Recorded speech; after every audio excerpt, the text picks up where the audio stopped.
The most feared warship in Europe never sank a single enemy vessel in the entire war.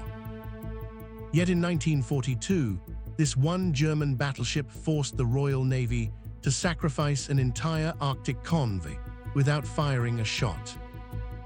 Her name was the Tirpitz, sister ship to the Bismarck, and she was the largest battleship ever built in Europe. Commissioned in February 1942, she displaced over 52,000 tons and carried 8 15-inch guns.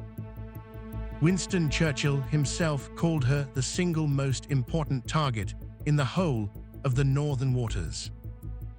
In January 1942, she slipped into the fjords of Trondheim in occupied Norway, and that is where the trouble truly began.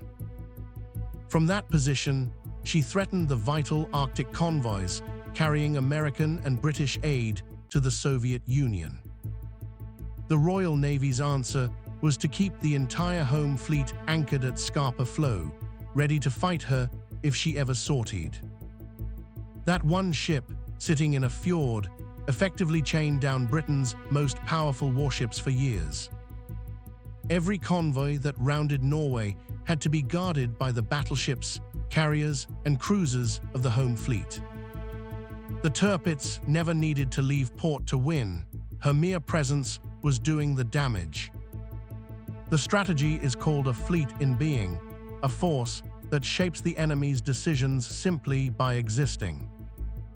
In June 1942, that invisible pressure reached its breaking point with Convoy PQ-17, bound for the Soviet port of Archangel. 35 merchant ships carried tanks, aircraft, and supplies worth a fortune to the Red Army. Then British intelligence reported that the Tirpitz had left her fjord and was heading out to intercept the convoy. It was a false alarm, but the Admiralty in London did not wait to find out.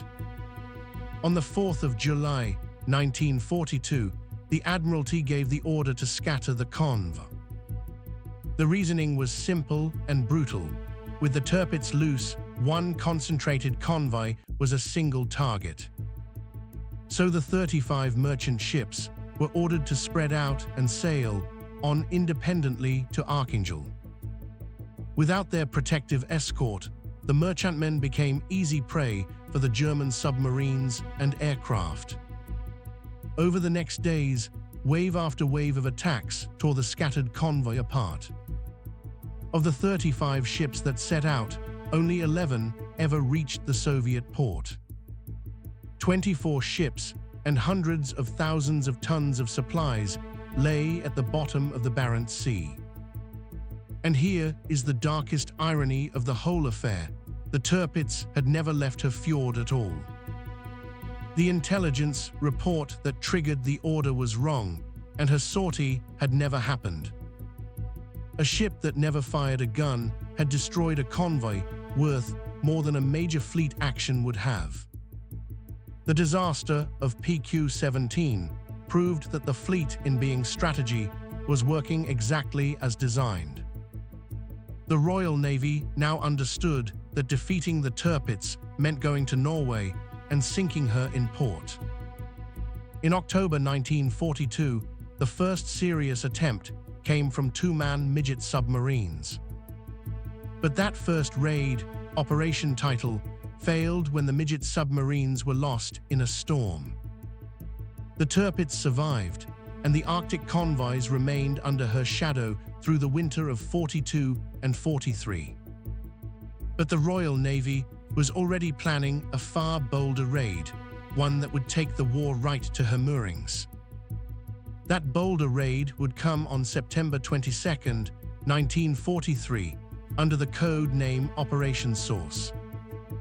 The plan called for 6 midget submarines to be towed across the North Sea and slipped through the fjord's defenses.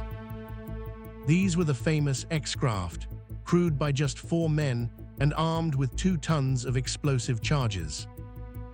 The passage north was brutal, and 2 of the 6 craft were lost before they ever reached the Norwegian coast. The 4 that survived had to navigate a gauntlet of anti-submarine nets and minefields to reach their target.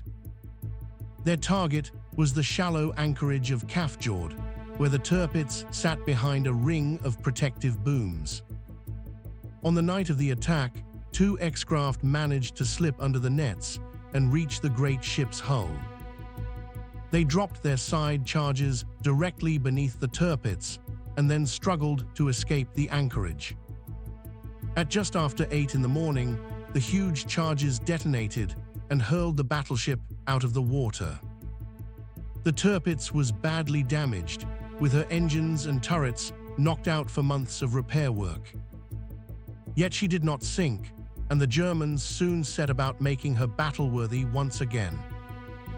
The Royal Navy answered with carrier-borne aircraft, launching repeated strikes through the spring of 1944. In April of that year, Operation Tungsten put 200 aircraft over the ship in a single coordinated assault.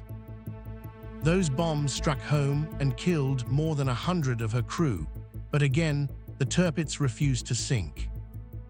The Germans moved her south to a new anchorage near Tromsø, deeper inside their defensive screen. But the move put her within range of the Royal Air Force's heaviest weapon, the 6-ton Tolbøy bomb. The move to Tromsø placed the Tirpitz at the very limit of the Tolbøy's reach from British airfields. But the shallow waters of the new anchorage meant a bomb would need to strike her deck armor to do real harm. In September of 1944, the Royal Air Force launched Operation Paravane with 30 heavy bombers. The bombers flew from a Soviet airfield in the far north, and one Tolbøy struck the Tirpitz's bow. The damage was not fatal, but it left the great ship unable to steam under her own power ever again. From that moment, the Tirpitz was a floating fortress, a battery of guns that could no longer flee. The Germans towed her closer to shore and surrounded her with a heavy smoke screen for protection.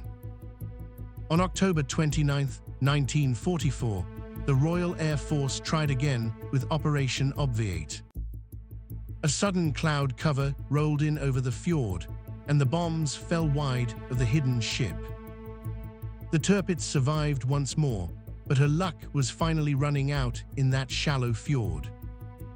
The Royal Air Force knew the ship was now stationary, so they planned one final, decisive strike. That strike came on November 12, 1944, as Operation Catechism began at dawn. 32 Lancaster bombers, carrying Tolbøys, crossed the Norwegian coast toward their final target. The German smokescreen generators failed to fire, leaving the Tirpitz fully exposed to the approaching force. In a matter of minutes, the Tolbøy bombs began to strike home along the length of her hull. A direct hit amidships tore through her armor, and the mighty Tirpitz began to roll onto her side. Her hull rolled over in the shallow water, and within minutes, the great ship capsized completely. Over 1,000 crewmen were trapped inside the overturned hull as she settled onto the seabed. Rescuers cut into the hull from above to save the men still alive in the air pockets below. In the end, hundreds of her crew were saved from the wreck, a grim but real mercy. The Tirpitz, the most feared warship in Europe, was finally gone from the sea forever. But the question remains, how did one ship that never fired its guns in anger cause so much destruction? The answer lies not in her guns, but in the fear she inspired in every British admiral. Because as long as the Tirpitz existed, the Royal Navy had to keep a powerful fleet ready to fight her. That fleet, the home fleet, could not be sent elsewhere while she posed a threat to the Arctic convoys. Every capital ship kept in Scapa Flow was one that could not fight in the Mediterranean or the Pacific. This is what historians call a fleet in being, a force that shapes the war simply by existing. The concept is an old one, but the Tirpitz proved it more completely than almost any ship in history. And the most tragic proof came with the Arctic Convoy, known as PQ-17, in the summer of 1942. In June of that year, 35 merchant ships set out for the Soviet Union carrying vital war supplies. Their cargo included tanks, aircraft, and ammunition desperately needed on the Eastern Front. But the German fleet, led by the Tirpitz, was thought to be preparing to intercept them at sea. The British Admiralty received word that the Tirpitz might be at sea, and the decision had to be made quickly. Admiral Sir Dudley Pound, the first Sea Lord, faced a terrible choice that would haunt him for the rest of his life. He could keep the convoy together and risk losing everything to the Tirpitz, or scatter the ships and hope for the best. On July 4, 1942, Pound made the fateful order to scatter the convoy in the open sea. The order was based on a mistaken belief that the Tirpitz had actually sailed to intercept the convoy. In truth, the Tirpitz had only moved a short distance up the coast before turning back to her anchorage. But the scattered merchant ships were now alone and unprotected in waters crawling with German submarines and aircraft. Over the following days, German submarines and dive bombers hunted down the defenseless merchant ships one by one. Of the 35 ships that set out, only 11 ever reached the Soviet port of Archangel. 24 ships and over 150,000 tons of cargo were lost to the sea. The cargo included over 400 tanks and 210 aircraft, all bound for the Soviet war effort. The Tirpitz had never left her fjord, and yet she had achieved what no direct attack could have done. The disaster at PQ-17 forced the Royal Navy to suspend Arctic convoys for the next 2 months. Every convoy that followed had to be guarded by a heavy escort that could match the Tirpitz if she appeared. This was the true cost of the Tirpitz, a price paid in ships, cargo, and lives that were never spent in a single battle. And so the question of how to finally remove this menace had consumed the Royal Navy for nearly 3 full years. The first serious attempt to destroy her came in October 1942 with a pair of British midget submarines. These were small submersibles, barely 50 feet long, designed to slip past the fjord defenses and place explosives under her hull. The plan, codenamed Operation Source, sent 6 of these craft on a long tow across the North Sea to the Norwegian coast. The tow itself was a nightmare, with rough seas and exhausted crews battling the weather for days on end. 2 of the 6 craft were lost to the tow or to the weather before they ever reached the target. On the night of September 22, 1943, the surviving craft slipped past the anti-submarine nets into the fjord. They set their time-fused charges beneath the Tirpitz and withdrew, leaving the explosives to do their work. The explosions lifted the great ship several feet out of the water and tore a massive hole in her side. The Tirpitz survived, but she was badly crippled and would be out of action for many months of repair. It was a heroic failure, but it proved that the giant could be hurt, and the Royal Navy pressed the attack. By the spring of 1944, carrier aircraft of the Royal Navy were ready to deliver a far heavier blow. In early April, the fleet carriers launched their strike, codenamed Operation Tungsten, against the Tirpitz at her anchorage. Over 100 strike aircraft hit her with armor-piercing bombs, scoring many direct hits on her armored decks. The Tirpitz was hit heavily and hundreds of her crew were lost, yet again the great ship refused to sink. Her armor was so thick that conventional bombs could not reach her vitals, and she was repaired yet again. The Royal Navy now understood that only a weapon of unprecedented power could finally break this ship for good. That weapon would be the Toulby, a 12,000-pound earthquake bomb developed by the British engineer Barnes-Wallis.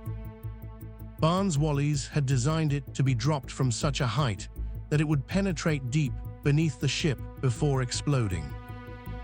The idea was that the explosion beneath the hull would create a shock wave that could break the ship's back. To deliver this bomb, the Royal Air Force prepared its new heavy bomber, the Avro Lancaster. The Lancaster was the only aircraft in the Royal Air Force with the power and the range to carry the Toulby to Norway. By late 1944, the Tirpitz had been moved to a new anchorage near the Norwegian town of Tromsø. This new position was within range of British bombers based in Scotland, but only just barely. The bombers would have to fly a long and hazardous route over the sea, with no margin for error. On the 12th of November, 1944, 30 Lancaster bombers took off for the final strike. They were escorted by long-range fighters, and the entire force flew north across the Norwegian Sea. German radar detected the force early, and anti-aircraft guns on the Tirpitz opened up as the bombers approached. Despite the barrage, the Lancasters held their course and released their bombs from more than 14,000 feet. At least 2 of the heavy Toulby bombs struck the Tirpitz directly, and one exploded close alongside her hull. The massive shock waves tore open the great ship's hull, and she began to capsize within minutes. Within about 10 minutes of the first explosion, the Tirpitz had turned completely over and lay on her side in the shallow water. The most powerful battleship ever built in Europe had finally been destroyed, not in battle, but by a single squadron of heavy bombers. Over 1,000 men of her crew were lost in the sinking, trapped inside the overturned hull. Rescue teams worked for days to cut survivors out of the hull, but only a handful were pulled free. The wreck of the Tirpitz lay in the shallows near Tromsø, where she would remain for decades. In the years after the war, the wreck was gradually cut up and removed by Norwegian salvage crews. Her story is a strange paradox, for the ship that dominated the war at sea barely ever fought. Yet by her mere existence, she had shaped the course of the entire Arctic War. Historians still debate whether the Tirpitz was worth the enormous resources Britain poured into destroying her. But one thing is beyond dispute: she tied down the home fleet and forced some of the war's hardest choices. Every time the Tirpitz stirred, the entire Royal Navy had to respond in kind, burning fuel and manpower. She was, in the words of naval historians, a fleet in being, a threat that never had to act. The concept was not new, but no ship in history had ever embodied it so completely as the Tirpitz. Her very name became shorthand in the Royal Navy for danger, vigilance, and endless patrols. For the men who hunted her, she was the quarry that defined their entire war in northern waters. From midget submarines to carrier strikes to earthquake bombs, every weapon of the age was tried against her. And in the end, it was the patient work of engineers and bomber crews that finally settled the account. The Tirpitz had cost Britain years of effort, yet her destruction opened the Arctic sea lanes once and for all. But the story of the Tirpitz does not end with her sinking, for her legacy reached far beyond the fjords of Norway. For the survivors of the sinking, the war was over, but the memory of that day would stay with them for a lifetime. The wreck itself became a landmark, and for years, local Norwegians would row out to see the great ship lying on her side. After the war, Norwegian authorities and private salvage firms began the slow work of cutting the Tirpitz apart for scrap. The dismantling took years, and it was not until the 1950s that the last major sections were finally removed. Yet pieces of the Tirpitz survive to this day, scattered across museums and even built into everyday objects. Her enormous propellers were salvaged, and one of them now stands as a memorial in the Norwegian town of Tromsø. Other steel from the battleship was melted down and reused, some of it ending up in Norwegian buildings and bridges. But the deeper legacy of the Tirpitz is strategic, for she changed how the Allies thought about naval power forever.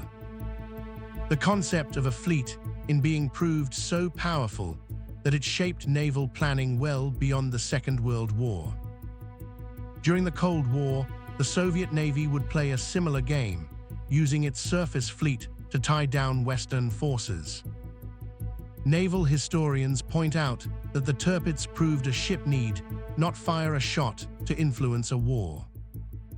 Her story also reshaped how the Royal Air Force thought about attacking ships, leading to new tactics and weapons. The heavy bomb that finally broke her back, the Tallboy, went on to be used in other daring raids of the war. The engineers who designed the Tallboy, led by Barnes-Wallis, had proven that precision bombing could destroy the hardest targets. And so the Tirpitz, the ship that never fought, left a mark on the history of war that few battle-hardened vessels ever matched. To understand how one ship could hold so much power, we must look back at the very idea of naval deterrence. A fleet in being does not need to win a battle, it only needs to threaten the possibility of one. The British commander, Admiral John Tovey, was convinced the Tirpitz was a real and present danger to every conv. So long as the Tirpitz remained operational, the home fleet could never relax its watch over the Arctic route. Every major warship that could be spared was held back from other theaters just to guard against her sortie. This was the strategic cost of the Tirpitz, a cost measured not in shells fired but in ships withheld. Naval historians estimate that the threat of the Tirpitz tied down a force of roughly 40 major warships. Those ships could have been sent to the Mediterranean, the Atlantic, or the Pacific, where they were desperately needed. The Tirpitz was, in effect, a single ship that acted like an entire enemy battle fleet. Her very presence forced the Allies to divert entire air squadrons and naval forces to northern Norway. The Russians, too, understood the danger, and they pressed the British constantly to eliminate the threat. Every attempt to sink her, from midget submarines to carrier aircraft, only deepened the obsession with her destruction. After the failed carrier strike of April 1944, the British knew they needed a heavier hammer than any before. That hammer would come in the form of the Tallboy, a 12,000-pound bomb built to crack the hardest armor. Designed by the engineer Barnes-Wallis, the Tallboy was dropped from high altitude to reach tremendous speed. Upon impact, it could penetrate deep into a ship before detonating, causing damage far beyond any conventional bomb. On the morning of September 15, 1944, the Royal Air Force launched its final, decisive attack on the Tirpitz. The bombers came from bases in northern Scotland, flying a round trip of more than 2,000 miles. The raid, known as Operation Paravein, used modified Lancaster bombers carrying the massive Tallboy bombs. But the Tirpitz had been moved away from her old anchorage to a new position deep in the fjord. The German commander had anchored her so close to the rock wall that a direct hit seemed almost impossible. The British bombers dropped their Tallboys anyway, and one of them struck the ship with devastating force. That one hit tore a hole in her bow and flooded her forward compartments, but she stubbornly stayed afloat. Though badly damaged, the Tirpitz was still afloat, and the Germans moved her south to Tromsø for repairs. In Tromsø, she was anchored in shallow water, where her own crew could never again use torpedo nets. The shallow water meant the ship could not capsize, but it also meant the crew could not protect her underside. The British intelligence services tracked her every move, and they soon learned she was within range of their bombers again. On October 29, 1944, a second raid was launched, but heavy cloud forced the bombers to turn back. The crews were forced to turn around and jettison their bombs into the sea rather than risk losing the aircraft. But the British were not finished, and they prepared a third and final attempt for mid-November.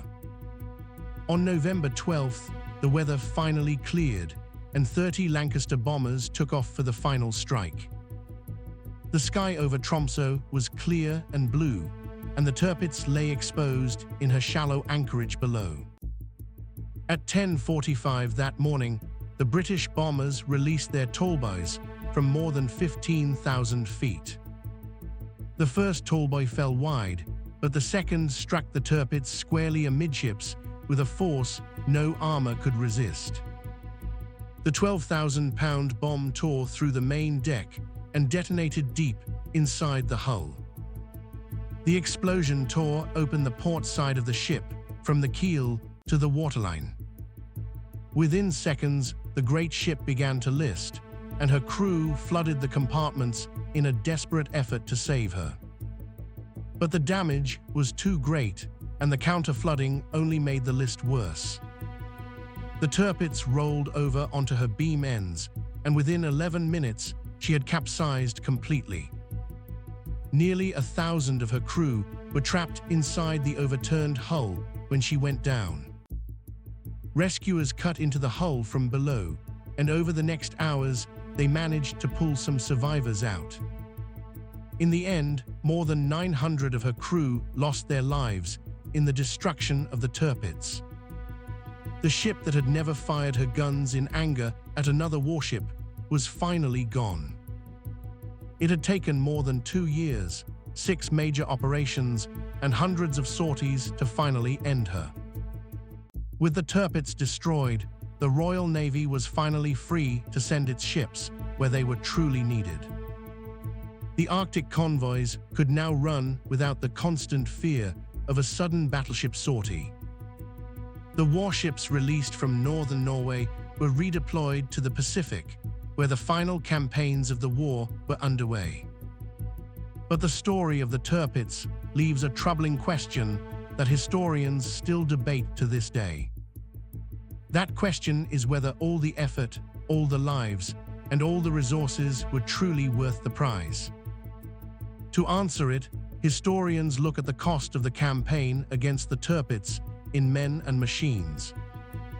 The British lost dozens of aircraft and their crews in the repeated strikes against her anchorage.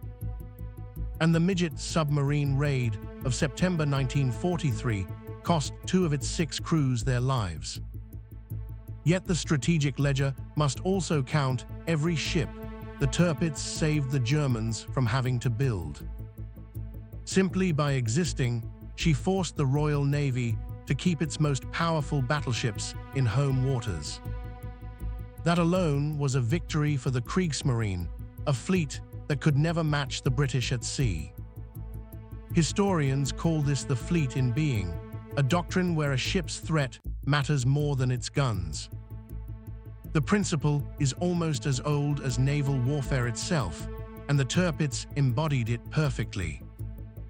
So the true measure of her worth is not her battle record, but the enemy forces she pinned down. At her peak, the British home fleet kept battleships and carriers ready just to guard against her. Those were ships that might otherwise have sailed to the Mediterranean or the Pacific war zones.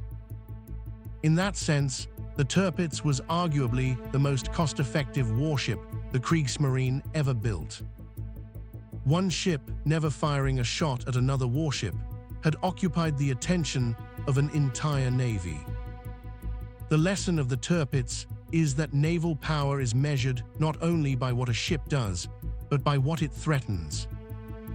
And that is why the story of this single battleship still shapes how navies think about deterrence today. To measure that cost fairly, historians price the entire campaign against what the ship actually achieved. The Royal Navy committed carriers, battleships, and thousands of men to the hunt across 3 years. Yet many of those operations were cancelled or aborted before a single bomb ever fell on the ship. Whether over the Norwegian fjords was the enemy as often as the Germans were.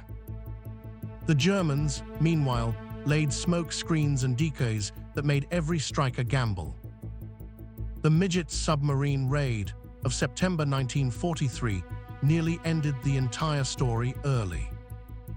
The explosive charges they placed did blow a hole in the Tirpitz's hull below the waterline. That hit put her out of action for months and forced the Germans to tow her south for repairs. But the Royal Navy did not know how damaged she truly was, and so kept her under constant watch. In 1944, the British returned to the attack with carrier-borne dive bombers. Those strikes, in April and August of that year, scored hits but could not finish the job. So the Admiralty turned to the only weapon that could pierce her armored citadel from above. The Tallboy, a 5-ton deep-penetration bomb, was the invention of the British engineer Barnes Wallis. Dropped from high altitude, it could punch through thick armor and detonate deep inside a hull. That was exactly the weapon the Tirpitz had never been designed to survive. And so, in November of 1944, the final strike was launched against her mooring in Tromsø. On the morning of November 12, 1944, the Royal Air Force sent a force of Lancaster bombers to Tromsø on a mission called Operation Catechism. The Tirpitz had been moved to Tromsø partly to serve as a floating battery against a feared Soviet invasion. But at Tromsø, she was also within range of British heavy bombers for the first time in the whole war. The German command had anchored her close to shore, believing the shallow water would protect her from torpedoes. That choice removed the torpedo threat, but left her fully exposed to bombs dropped from high above. The Germans also laid a smoke screen across the fjord, but the wind shifted at the worst possible moment. With the smoke blown clear, the Lancasters came in at high altitude and released their Tallboy bombs. Within minutes, at least 2 Tallboys struck the Tirpitz, and one punched straight through her armored deck. The impact detonated an ammunition magazine, and the force of that blast tore the great ship open from within. Within about 10 minutes of the first hit, the Tirpitz capsized and settled on the seabed of the fjord. Hundreds of her crew were lost when the ship turned over, a heavy price paid inside her hull that day. The Royal Air Force lost no aircraft in the attack, and the 3-year campaign against her was finally over. With the Tirpitz gone, the Royal Navy could finally release its battleships for service in the Pacific. Those ships joined the British Pacific Fleet in time to take part in the final campaigns against Japan. The wreck of the Tirpitz remained in the fjord for years, a permanent monument to the cost of the campaign. Parts of her were later salvaged for scrap, and her giant propeller now stands as a memorial in a Norwegian town. The sinking of the Tirpitz removed the last major surface threat to the Arctic convoys. For the first time since 1942, merchant ships could sail to Russia without a battleship shadowing them. The strategic lesson of the Tirpitz is still studied by naval planners in every major navy today. Her history proved that a single ship, even one that never fired in anger, could bend an entire war. The doctrine of a fleet in being, where a ship's mere existence ties down the enemy, was proven on a massive scale. The British paid a heavy price in ships and lives to neutralize a vessel that never fired a single shot. Historians still debate whether the investment in the Tirpitz campaign could have been better spent elsewhere. On the German side, the Tirpitz had served its purpose simply by existing and threatening the convoy route. Yet that passive threat came at a cost, because the ship also tied down German resources in Norway. Fuel, crews, escort vessels, and fighter cover were all diverted to protect a ship that could not safely leave port. In the end, both sides found themselves prisoners of the same great ship in the same cold fjord. The Tirpitz campaign is remembered as one of the most unusual naval operations of the entire war. It required midget submarines, carrier aircraft, and heavy bombers working together across 3 years.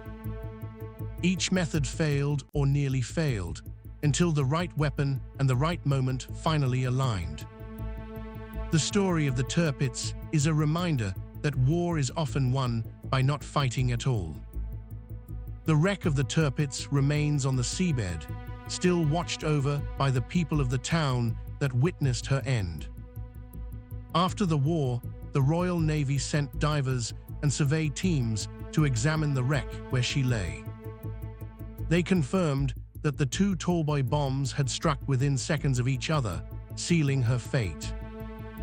The first bomb had breached the deck, and the second struck almost the same spot moments later. That double strike was no accident, because the Lancaster crews had been trained to aim in pairs. The tallboy bomb itself was one of the most remarkable engineering feats of the entire war. Designed by Barnes-Wallis, it weighed over 5 tons and was built to pierce the thickest armor. Dropped from high altitude, it reached terminal velocity before striking its target at tremendous speed. The same designer had also created the famous bouncing bombs used in the dam raids of 1943. Wallis had argued for the tallboy for years before the Air Force finally accepted it into service. His persistence paid off because the tallboy proved decisive not only against the Tirpitz, but against other targets. Beyond the ship herself, the Tirpitz campaign shaped how every navy thought about battleships afterward. The lesson was that a stationary capital ship was a liability, not an asset in modern warfare. The era of the battleship was already ending, and the Tirpitz had hastened its own class into history. Today, the story of the Tirpitz is taught in naval academies as a case study in strategic deterrence. Its lesson about the power of a fleet in being remains relevant to every navy that operates today. And the people of Tromsø still remember the day their quiet fjord became the grave of a giant.